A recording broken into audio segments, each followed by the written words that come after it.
So your reporting is only as good as your data. So, you know, they say garbage in, garbage out, and, you know, it's, of course, that's going to be true with project and portfolio reporting within SharePoint.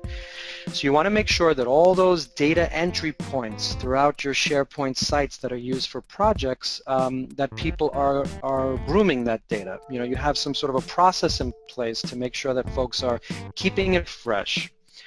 The next one, cut to the chase for certain audiences. Well, everybody's busy. It's not really limited to any particular role for who's too busy to really check into these things. So what you want to do is you want to have a certain number of reports that give you sort of what I'd call the one-liners about all your projects.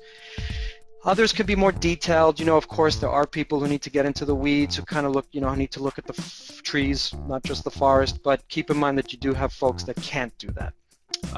Gotta love those 30,000 foot reports that I kind of mentioned that a bit. There's spillover from the one above it.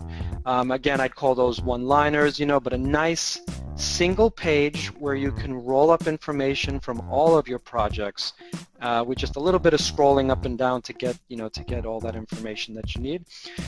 Maybe some filtering going on certain report pages where it's just showing you projects that have a yellow or a red health, if you want to look at the stoplight type of a system. And finally, give them a push now and then. What we mean by that is, you know, in a perfect world, folks are coming to your SharePoint site, they're checking those updates out on their own, you know, when they're supposed to. But let's be realistic, that's not always going to be the case. So if you could set up some sort of automatic notifications and alerts, you're covering all your bases. You know, you're really helping to ensure as best you can that nothing falls through the crack.